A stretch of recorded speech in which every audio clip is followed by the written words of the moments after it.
Você já ouviu aquela expressão de juntar os trapinhos? Se no casamento a ideia é juntar o que se tem, no momento do divórcio, a questão vai muito além de separar os bens, porque entra também a disputa pela guarda dos filhos, das filhas, ou para as famílias que têm animais de estimação, os pets também entram neste debate. Não à toa, o Congresso Nacional aprovou nesta semana um projeto de lei que regulamenta isso, a guarda compartilhada de animais de estimação em caso de separação dos tutores. Vamos então falar sobre isso? Nós conversamos agora com o Kleber Santos, que já aparece aqui em tela, é especialista em comportamento animal. Kleber, é muito interessante observar a sociedade se movimentando, evoluindo e se adaptando aos nossos comportamentos atuais, né? A gente tem famílias que, ao se separarem, você divide os bens, você debate a questão sobre filho, filha, quanto tempo fica a filha ou filho com a mãe, com o pai, mas para quem é tutor de animal, esse debate é cada vez mais presente, né? Bem-vindo. Olá, bom dia, tudo bom? Prazer aqui estar compartilhando um pouco sobre isso. Realmente é um caso aí que já vem acontecendo, tá, em algumas famílias.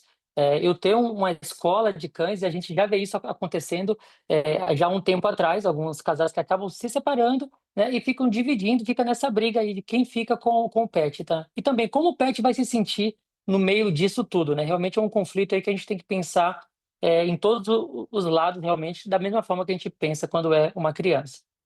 Então, agora o assunto virou um projeto de lei, o Congresso Nacional debate essa questão. Eu quero compreender com você, que é especialista no assunto, porque a gente observa muito, nós enquanto seres humanos, né? A gente observa muito do nosso ponto de vista de quem é tutor, mas do ponto de vista do animal. O animal sente esse processo? Como é que é essa estranheza da divisão no comportamento do animal? O animal ele sente, sim, sem dúvida, porque o animal ele aprende por repetição. Então, quando a gente tem os dois lados ali, né, tanto o marido quanto a esposa participando ativamente da vida do pet, ele vai sentir sem dúvida nenhuma. Porém, o pet, ele diferente um pouco mais do humano, ele tem um apego principal com aquela pessoa que está mais presente, que dá as alimentações, que faz mais passeios, que cuida realmente, e sempre tem um dos dois que realmente gosta mais que o outro. Isso acontece muito, então eu vejo isso aqui diariamente. Sempre tem aquela pessoa que é mais cuidadosa, que está mais presente, que realmente cuida mais do animal, e tem o outro que muitas vezes ele aceita o animal porque o parceiro ou a parceira ali ele gosta. Só que o pet ele tem sempre um apego maior a um dos dois. Então, acho que isso vai ser uma disputa bem complicada, tá? Porque quem é que vai julgar de fato isso? Quem vai analisar o animal, né? O que hoje, para a criança, a gente tem assistente social. E para o pet? Quem é que vai estar fazendo aí esse lado do animal na hora dessa divisão? E o que você considera que é importante, Kleber, nesse debate? Porque você tem ali a manutenção também do bem-estar animal, até porque ele é um integrante importante da família e para muitas pessoas ele tem assim características extraordinárias, até em tratamentos de saúde mental. A gente está falando do dia dos neurodivergentes, né? Também para crianças com transtorno do espectro autista, a importância dos animais. Então é muito mais do que gostar de um animal, né? Ele tem uma figura de muita importância dentro de uma casa. O que é que você considera que é importante, que precisa estar nesse projeto de lei para essa manutenção de bem-estar também desse bichinho, seja cachorro, seja gato ou quaisquer que sejam os pets?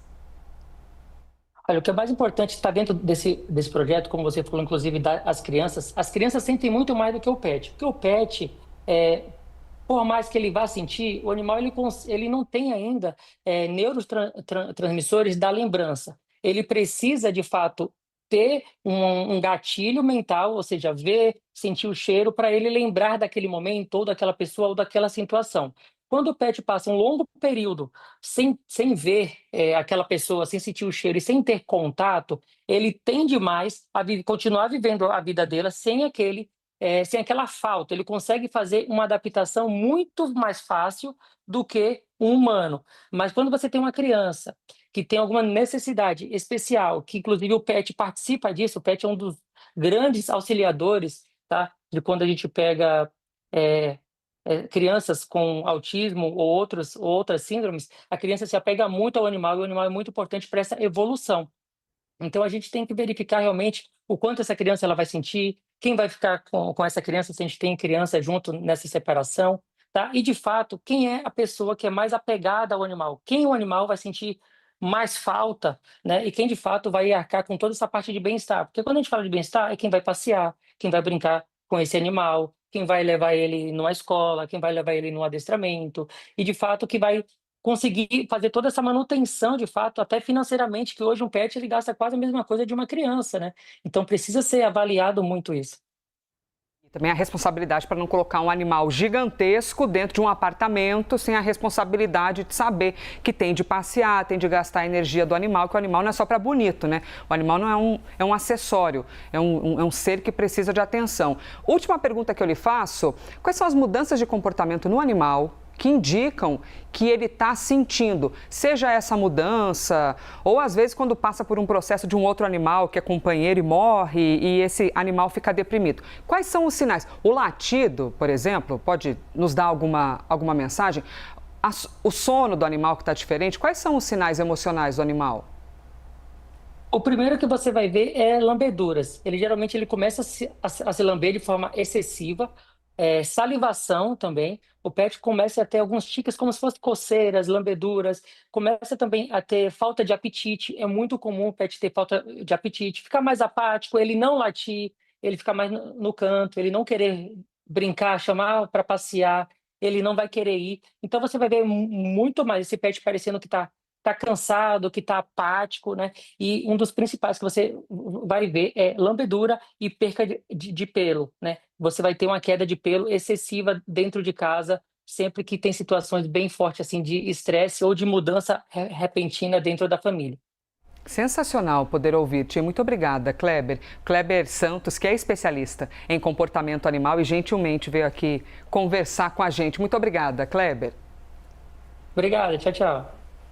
Vale reforçar que o texto do projeto de lei segue agora para a sanção presidencial para a gente compreender na prática como é que vai ser o formato, né, o corpo dessa lei e quando ela começa de fato a valer.